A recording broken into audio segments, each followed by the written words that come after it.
Welcome to WP Coffee Talk with your podcast barista, Michelle Frechette. Special thanks to our sponsors, WS Forum and Beaver Builder. If you're interested in joining WP Coffee Talk as a guest or a sponsor, please visit our site at WPCoffeeTalk.com.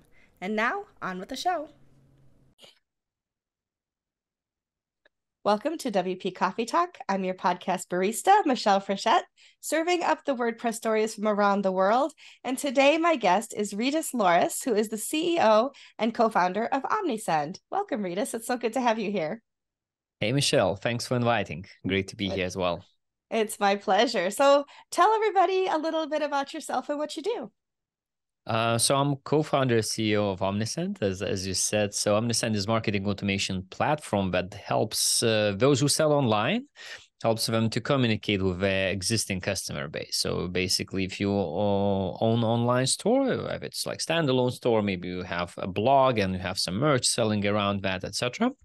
So usually to attract the customer for first time to purchase from you, you lose. So because you pay so much for ads, for Facebook, for Google ads, etc. And in order for the customers to become profitable and really to run a business, proper business for you, you have to retain your customers. So basically invite them repeatedly to purchase again and again and again. So that's what Omnisend does. Basically, we help to communicate with those existing customers via email, SMS messages, web push notifications. So someone calls it like newsletter, someone calls it automation, and actually it's all combined in one tool. I love automations because they make life so much easier. Exactly. And when you're in the business of selling, having some of that automated certainly would take some of the burden away from the work that you do on a daily basis. So I think that's wonderful. So that's what we say for our customers. You know, you set up once and you sleep and we do the job for you. So when I used to build websites for customers, when I was freelancing, I'd say the same thing. You go, like I was working with somebody who was a painter. They painted houses. Like, you go paint the house. I will fix your website for you. But that's the best, Yeah, always absolutely. have a professional. So if it's a person or a tool which can do the job for you. So agree. I also didn't do my own taxes because it was important to have somebody who knew what they were doing do my taxes. So 100% I'm behind you on what you do for sure.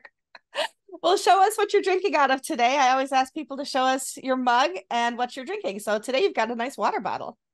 Yeah, it's a water bottle. It's like branded. It's Omnisend, right? I'm not sure if you can see here. It's branded. It's made. It's 100% environment friendly, renewable sugar cane. Yeah, so it's not a plastic. It's degradable after some time. So it's have not started to degrade while I'm drinking, but that's good. Which is good. Sometimes with those biodegradable items, they just start to degrade too soon. So this is not the case. Really good quality. I love it. I love it. And it's water in it. So Very that's good. what I love the most. Just the tap water. And in Lithuania, where I'm based, we are very happy to have good quality tap water. So nice. No need even to have water coolers. You just drink from the tap, and that's nice. That's what I mainly consume as a drink. My biggest pet peeve about things that are biodegradable, I love it except for straws. When they give you a paper straw and like it tastes like cardboard and it's 3 sips and you're like, it's falling apart. True. Probably the best straw which I tried from those environmental friendly bamboo, made from bamboo. I assume they're a bit more expensive than paper ones, so maybe that's the reason why they're not that. Because to grow bamboo is basically you can produce. It's not as a normal tree that it doesn't take ages to grow up, so you can really mass produce it. And again, it's there are no those bad feelings about having some paper in your mouth. Exactly. So bamboo straws are really a great replacement. That's at least from what I've tried, I like those the most. I will have to try some of those because the paper ones are terrible. I would just rather have no straw than a paper straw. So I'm using a mug I've never had on the show before. So this is my Winnie the Pooh. Yeah, Winnie the Pooh. Nice. Do you love cartoons or fairy tales? I don't actually, but this is my mother's mug, and when I bought her her home when she moved out, she left it behind Mm, for me. So it's just a little sentimental, and also it's a large mug, so it holds a lot of coffee, which is very important first thing in the morning. So so perfect, that's mine. perfect. So tell us, how did you get started with WordPress? So it was kind of like quite long time ago. So now, and I'm not developer by myself. I'm a marketer and business developer manager basically. So but prior to Omnisend, I used to run a digital marketing agency. So basically developing as you were a freelancer. So I had a small agency, like what, 12, 15 people, and we were Mhm. developing websites for our customers, etc. And it was just, I would say, quite the beginning of WordPress in general. And WordPress was perceived mainly at that time as a tool for bloggers. So basically, initially what we had some kind of our own homegrown content management system, but it was not as robust as what WordPress is now. But basically, we did a website on that system. But if anyone needed to like blog edition and then to produce a content, so basically we had to use our own CMS and WordPress for bloggers. And of course, like WordPress evolved so much, as it's absolutely no brainer now. To use WordPress for any cases. And now Omnisend's website and blog and the main website is being run on WordPress Nice. since the very beginning of Omnisend. Yeah, I think it's important when you're selling WordPress products, especially that you're using WordPress yourself. Oh, It's true, like true. I want to build one of my next projects, and I'm stalling on it a little bit. I've been sitting on a web URL for about 8 years now. Is WPWiki.org. I want to build a Mm-hmm. WordPress wiki so that other people can contribute. It isn't just run by automaticians, etc. And somebody said to me, well, why would you build it on WordPress? It's not easy to do a wiki on WordPress. I'm like, because you can't have a WordPress wiki and not have it be on WordPress. So yeah, I mean, that's just counterintuitive altogether. So we'll make it work. We'll figure True. it out.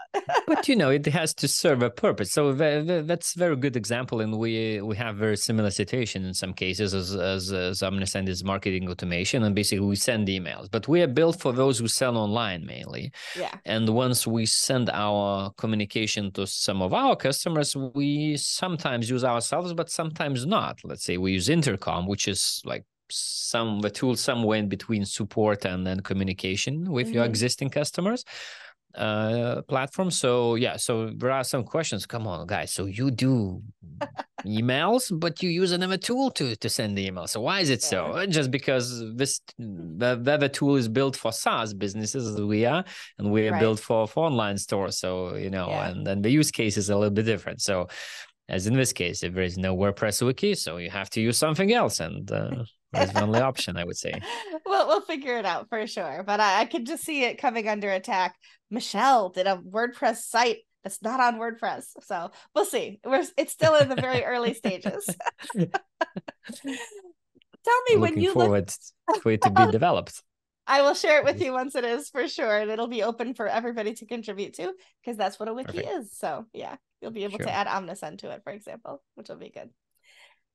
When you look at websites and you look at a lot of e-commerce sites for sure, what is something that you think that we as web builders don't focus enough attention on that actually would make the website better for the end user?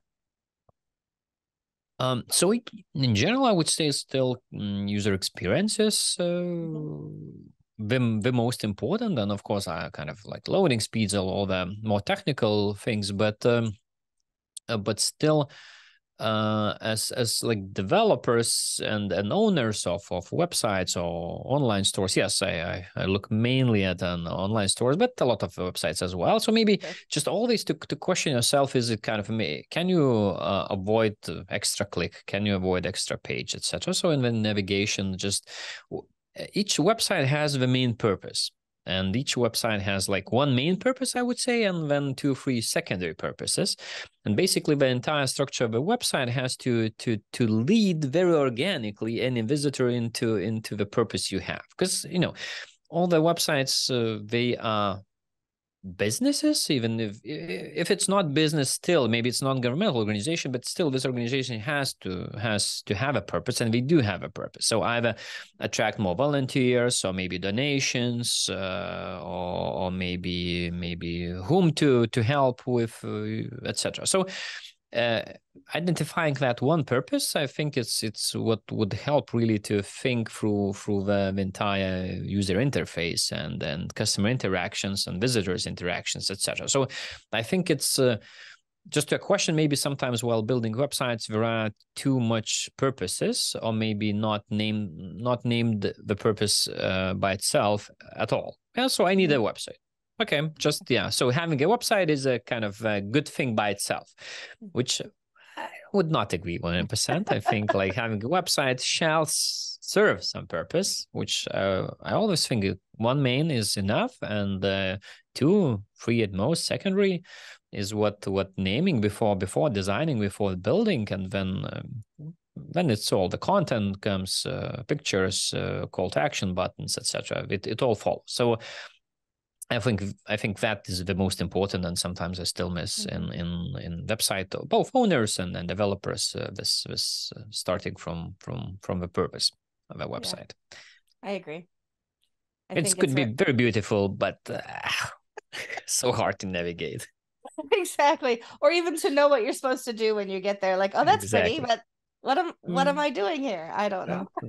Nice moving objects, nice video. I watched it. Am I done or not? So. Exactly. That's a really good point, for sure.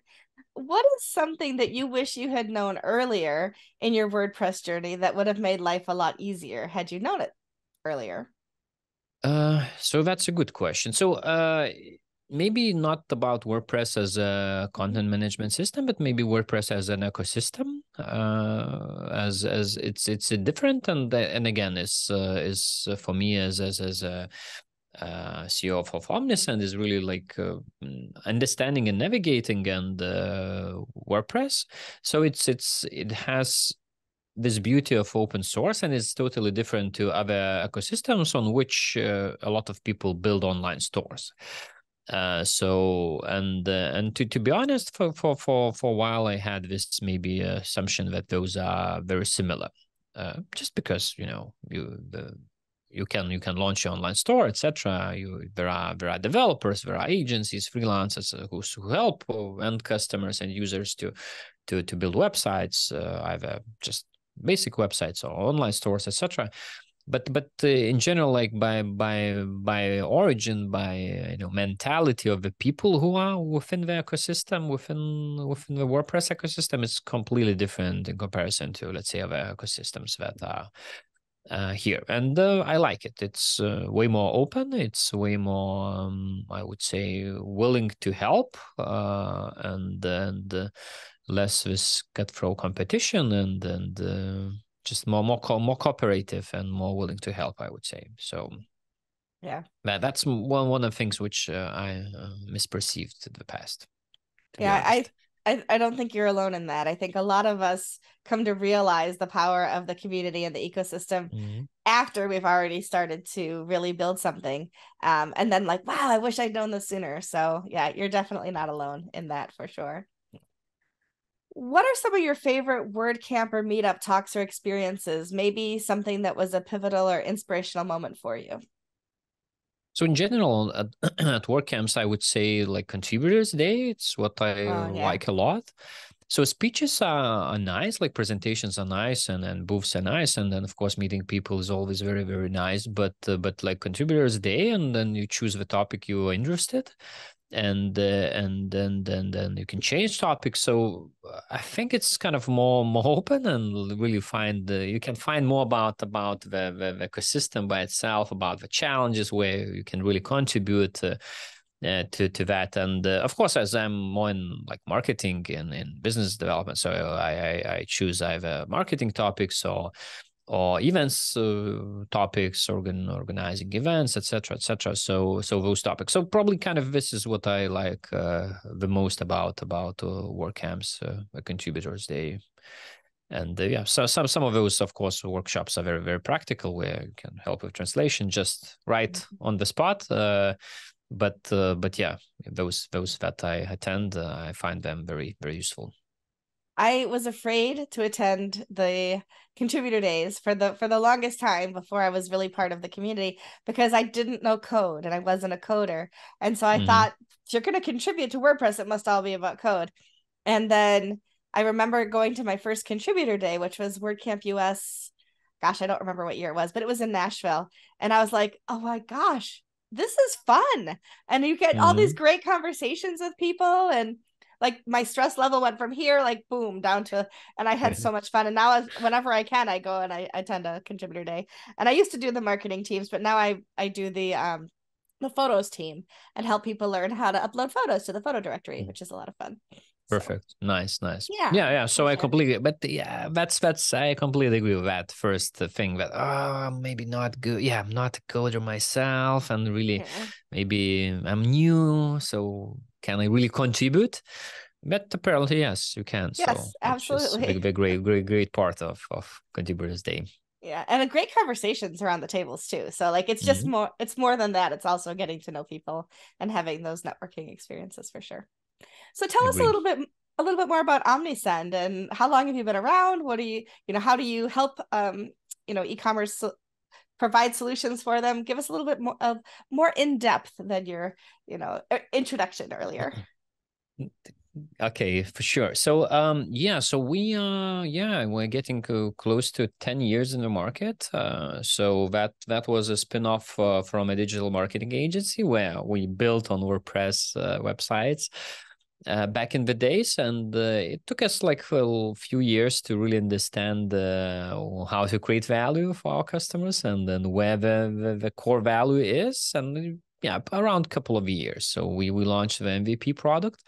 The MVP version of a product, and we saw initial traction, but no one was like willing to pay for us, to be honest, and that was quite a challenging situation that we see that while we give away something for free, customers are willing to use, but they're not willing to pay. But again, we learned that maybe that was just about where the core values are and how customers think about, and that you should not innovate too much. And as we were innovating about the niche we are serving, and with pricing model as well. So basically, once we launched Omnisend, like there were generic email marketing services. MailChimp was dominating the market, which is still very, very big player. But our main assumption was that for those who sell online, they have way more data about their customers because the entire customer journey actually happens online. So you have all the breadcrumbs based on what you can help automate marketing. And by automated marketing, you can reduce the number of marketing messages you have to send for your customers and increase the relevance of the content. So basically, that's the initial assumption to which we stick up until today. So basically, those who sell online, they track customers' data, and of course, if customers are willing to exchange, if they're allowed to use cookies, if they'll subscribe for their communication, etc., it's very important not to spam, but to use it consciously and with regards to regulation and best practices. But yeah, basically, so that's what did not change since the very inception of Omnisend. And yeah, so it was email. We started working with like micro to small businesses. Now we serve all the from the very beginning, from the very beginner to one-man show, perfectly fine. And we try to keep the learning curve very, very flat. So for anyone who just maybe launched online store, who maybe is not a marketing professional, etc., there are a lot of pre-built best practices for communication, for marketing. So basically, you don't have to know when to send. So there are a lot of segments pre-built. There are a lot of templates pre-built for you. You don't have to be a designer. It's all design. You can bring from a big gallery. You should not be a data analyst to understand when to send, etc. So it's all those best practices are pre-built in order to start using Omnisend just out of the box. And of course, once the business grow, or if you're already a bit larger business, etc., so we serve all the way to the large enterprise. Enterprise is not our target customer. So that's kind of like what kind of businesses we serve. And what we do is basically, yeah, so we help to communicate with existing customers. And what is very important, so we help automate mainly.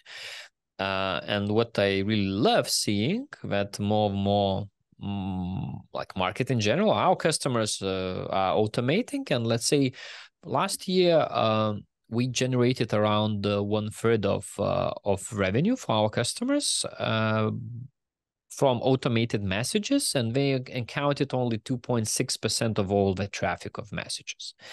So it's really to what we already talked a little bit at the very beginning. Yeah, so it's a great thing that you set up once and then you can forget for a while. And then Omnisend does the job for you. So basically, that's what we help our customers to do, to communicate with their customers with less intrusive marketing. Because we admit that all the advertising could be a little bit intrusive, and sometimes. sometimes. Yeah, but that's what we see. So if especially if you automate, and those so main automations are trigger based. So if we identify that Michelle is looking for new headphones, so this is what you're interested in. And if someone advertises you headphones while you are in search of new headphones, you are happy and you're accepting that advertising. But if someone is basically trying to sell something that you don't need, so then it annoys you. So this kind of data-based and automated marketing really helps to be more on spot for the customer. I have recently made a purchase. I use a mobility scooter when I'm out and about, and I was researching them, and I finally made the decision. It's actually arriving today, this afternoon. And now I'm getting emails about scooters, and every ad that is associated that Amazon has their tentacles in. It doesn't matter, on Facebook, on wherever I am, Google searching, I'm getting served ads for something that I've already now purchased. And it's like, okay, I already made the decision. Stop showing me your ads. But that's, Michelle, very good point. Yeah, very good point. So to stop once the transaction actually has been made is very important as well. Because it annoys customers, and it costs for businesses like to keep running those ads, because for each display, businesses pay, so it doesn't make any sense. And they pay to annoy you, so it's and some things are consumables, right? So some things I might need to buy the same type of item next month. So maybe, whatever it is, maybe it's vacuum cleaner bags, or it's pretzels or something. And so getting shown options is a good idea. But when you make a $2,000 purchase, you're not going to buy another one next month. So Exactly. Sure. But at the same time, even it's like in your case, like mobility scooter. So there is still kind of like some cadence on which people usually buy, or you usually buy. Yeah. So after a second purchase, let's say the company can already identify and then say, okay, we see that our customers usually buy once in 2-3 years. And because this is let's say a niche product, so we have our customer base, and we can automate after the purchase. We know that only after 2 or 3 years we will start reaching out to Michelle, promoting this product. But at the same time, we can run some campaigns which are not directly inviting you to purchase a product, but maybe help you with I don't know, how to use it, how to serve, how to maintain it, etc. And especially if, let's say, if we identify that this is a first-time buyer, okay, from that company, you could have bought from another company, but still. And then again, this is automation where let's say, as sometimes people ask me about SMS. Okay, email, it's I understand, but what about SMS? Yeah, so SMS, people are not willing to subscribe that much, etc. So that's what I advise. So use SMS as a post-purchase experience creation. So of course they will not convert directly, but let's say if after the purchase you would send a text message for a customer, so okay, we have already delivered your purchase, you would send a text message asking, did you receive? Yes, no, please Click two Right. buttons. Yeah, yes, no. Yes, I received. Are you happy? Could you please leave us a review, or in general, are you happy? Right. Was the parcel okay? Maybe that was somehow damaged by the delivery company, etc. So kind of like, very small details which will not convert immediately, but which will create a really great experience. And once the customer is in need of a product for the next time, you will be top of mind. Yes. And so printer ink has got the market cornered on this. You buy a printer, you buy ink, and now every week I get an email saying you might be out of ink now. You should probably check that. And I don't unsubscribe from that, because one of these days I'm going to check and be like, I am out of printer ink. So yes, it does come in handy for sure, especially with those consumables or additional things, right? Like, hey, are you out of paper? Or in the case of something like a scooter or a car, it's like, hey, we have these great new floor mats, or have you considered, these great seat cushions or whatever, so there's always opportunity to upsell with things as well. So I think it's great. It's a matter of how you set it up and how you're using it. So you can create a really great product for people, and then they can use it properly, and those sales are going to go up. So that's beautiful. I love it. Absolutely agree. Let me move into our rapid fire questions. They're not really rapid fire. I don't know why I call them that, but I call them that, and it sticks. And so that's what they are now. But you take the time that you need to answer them. What are 2 or 3 must-have plugins that you would recommend to somebody building their own website? So maybe I would not name, but so I think it's kind of using a builder is a great option. So either you hire a professional if you think that you can do it yourself. So builders is a great addition, I think, on WordPress in general. That really simplify for people and makes it more do-it-yourself way of solution. I would say so. Maybe not prioritizing any of those, but just builders are great. Sure. Second, I would say SEO optimization plugins. They are important, mainly just for your website to be findable, and it's kind of varies, and maybe image optimization, content, etc. There is, and of course, like marketing plugins, So I'm a bit biased here, but I think it's like, any kind of forms, collecting and converting your visitors into subscribers. Doesn't matter if you sell online, if you don't, but like converting your visitors into subscribers, it what opens you the next opportunity to engage with your customers in the future. And once you have those contacts, of course, you need email marketing tool. So of course, I think that's a perfect answer. Absolutely. At any point in your WordPress or business journey, have you had a mentor, whether it was an official mentor or an unofficial mentor? And can you tell us who that was? I did not have a mentor, but I love really having this, like occasionally having, well, not occasionally, regular actually, having peer-to-peer conversations. So I have quite many peer-to-peer conversations scheduled every 2 months. So basically, the founders, the CEOs of companies that are serving maybe similar industry, or maybe are at the similar stage of the business, or maybe a bit older than us, maybe have been in our situation like 1 year, 2 years ago, etc. So I find those kind of self-help or two ways mentorship. Mentorship is like the most effective for me. The reason probably is kind of those because we are similar to one another, again, by industry, by maybe by the stage of a business. So that means that you just learn something. So maybe you are going through some challenges right now, very similar, and that's where you can share experience. Because with mentors, they are great, but sometimes mentors, they've been in your position maybe 20 years ago, and things have changed, and they have changed, etc. And maybe they are not that fresh to give you the best advice, which would work now. Those general advice, of course, like wisdom, or throughout the years you collect wisdom, but more maybe tactical and very practical that could work now. So that's what I love a lot.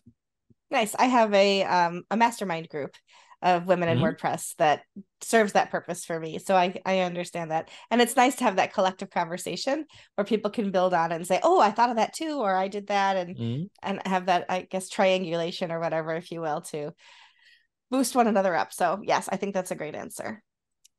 Who is somebody that you admire in the WordPress community and why? So I would not probably name one person. So generally, no. What Matt did by launching WordPress in general, making it open source and helping to serve like 40% of internet. So it's just incredible. But I think that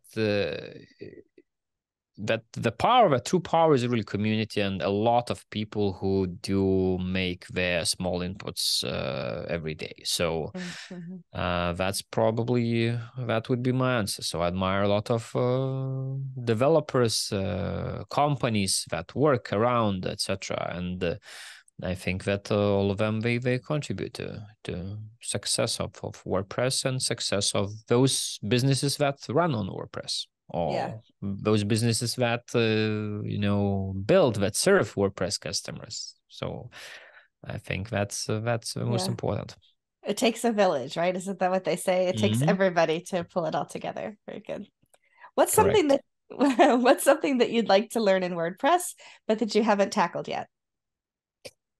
So I still have a dream maybe to be able to code myself maybe someday, but same. It's never enough time for that.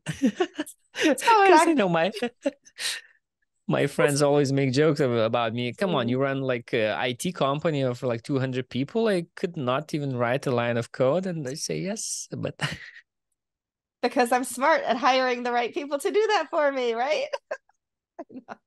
Exactly. I want to learn to code, but then I'm like, but do I need to? Exactly. Because I will not become a good developer. Too old, but exactly. But of course there are great pros that do their job very well. Align yourself with the right people to get the job done. That's what's important. Exactly. What's the biggest mistake that you've made in WordPress, and what did you learn from it? So maybe kind of so that's what I mentioned already. So I think in my agency times prior to Omnisend, I think we kind of like WordPress quite fast became very universal content management system, but for a while we still stick to some homegrown CMS, but yeah, and still only use WordPress as a like niche blog, etc. Although it was already a powerful tool, which was really like widely supported by our big community, etc. And even when we discontinued our agency operations, so I would say for some of our customers, having their websites on WordPress would have been easier to find someone to maintain it, etc. Sure. So that's would probably be. What's your proudest WordPress moment? What is the proudest WordPress moment? I think it's still to come. Okay. There's big things on the horizon for you. Maybe. So we as a company, as Omnisend, so we are relatively new to WordPress. So we have like a plugin already for a few years, but we did not focus too much on the ecosystems, and as we touched already, maybe because we had some misperceptions about the ecosystem in general, which apparently were not right, which is really great to find it out. So we are really willing to, as a company, and then myself as a like co-founder of that company, so really willing to be present in the WordPress ecosystem, really to contribute to that, and to serve by what we do directly by helping those who run their businesses on WordPress to run their business better, to earn more. but at the same time, really to contribute to the areas where we still see maybe coming just from outside, or maybe hearing from insiders that there are areas where like contribution would be very appreciated. So. Just like one of examples, like one of the colleagues have just been accepted in organizing team of WordCamp Europe. Oh, nice. And we know that he will really help to improve website design of conferences. So it's kind of like one of the areas which I hope I will not insult anyone, but I think like website designs of WordCamps could be better a little bit. WordPress supports. I mean, you can build very good-looking website, but maybe it was never a priority area. So that's one of the areas we're willing to contribute as a company. Video as well, education will have a lot of experience in this area, etc. So we see opportunities where we can be useful and really contribute to the community. Well, I look forward to seeing that website this year. Then I imagine it'll be very good. Fingers crossed. Fingers crossed. That's right. If you weren't working in tech and in web, what's another career that you might like to try? So, formally, I have graduated political science. Oh. So that's what I have my university degree at, and in my early days, being a teenager, I managed myself being a politician. So very good. And I kind of even chose this as my professional potential path, but I'm very lucky now that I'm not in politics. I'm in business and tech, business and marketing. So I really enjoy being here. So maybe it'll be your retirement career. You never know. You never know, yeah. But now I'm happy, and I intend to stay here. Good. Okay, good. That's awesome. It's nice that you found something you enjoy, for sure. It's very important, I think. Yes, absolutely. What's something on your bucket list? Not sure if I get the question. Okay, so bucket list is something that you want to make sure that you do before you die someday. In English, we have a phrase called kicking the bucket. Like, so if you die, you kick the bucket. So your bucket list is things you want to do before you kick the bucket. Thank you. Yeah, You're I've welcome. learned something new. I've learned, so thank you, Michelle. I learned something no problem. new. So, okay, it's kind of like maybe related to the previous question. It's related to education, and it's not related to what I'm currently doing. Although like my like say social activities are related to education, and I think that current education system is absolutely dated globally. We still teach kids in the way as they were taught hundreds of years ago, but the life has changed, and the technology, internet brought completely new horizons, and I think disrupted our society, because this is the first time in human history when young people have to teach something elders. Because like traditionally it was, okay, I'm let's take a carpenter. Yeah, just you have some knowledge, you nail it throughout the years, and it's all comes with practice. And the only way, the only direction is that the elder people they teach younger people, and of course young people, you have no practice, so you cannot teach anything. And now we are in very unique, I would say, situation in the humankind's history when it goes by direction. And my 7-year-old son, he knows a lot of tech. In some cases, even a bit more than I do. And not talking about my parents, that he knows way more than my parents do. Right. Although they are very smart people, they are doctors, they are educated people, etc. But it's not in their experience. Exactly. So, and I think, so basically that's outside what I do now, etc. But some point, I think that focusing more on in disrupting education system, that what is in my bucket list. I love it. Most people just say they want to travel to someplace in the world, but I like your aspirations are much higher than just seeing the Great Wall of China, for example. So I think that's great. So show us or tell us about a hidden talent or interest that you have that the majority of the WordPress community would not know about. I know where I have no talents, like in singing, that's for sure.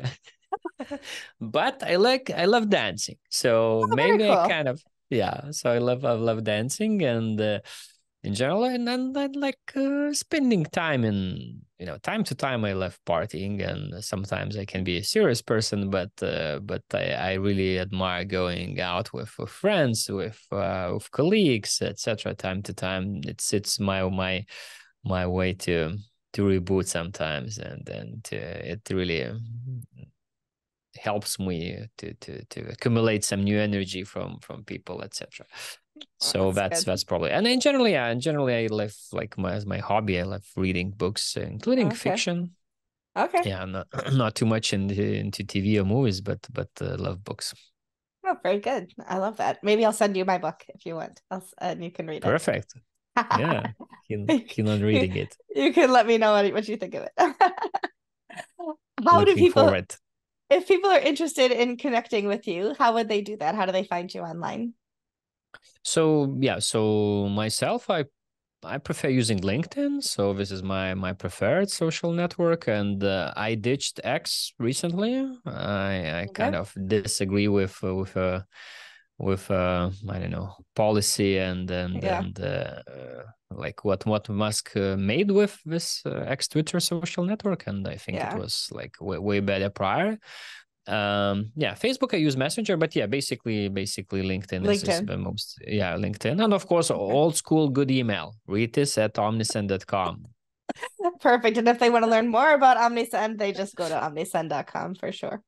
Correct. So, And yeah, it's outside of just the website, there is a great resource center, and we have like academy. So it doesn't matter if you use Omnisend or no, you can learn about marketing automation, about email, SMS marketing. yeah, It's agnostic, it's all open, and it's all built on WordPress. I love that. If you are listening to this episode and you are not don't have your computer in front of you, don't worry. All you have to do is go to WPCoffeeTalk.com, find Rytis's episode, and all of these links will be in the show notes along with the transcript of today's episode. So, is there anything else I did that you wanted to say that I failed to ask you about? Anything else we should talk about before we sign off? I think no. Yeah, it was a Okay. really great, like just easy conversation, as like with an old friend. So thank you, Michelle, for that. Oh, thank you. Thank you for joining me. I really appreciate you taking the time to tell your story and talk about Omnisend for the WordPress community. So thank you for being here. Thanks. And everybody else, will see you on the next episode of WP Coffee Talk. In the meantime, stay happy, and we'll see you all later.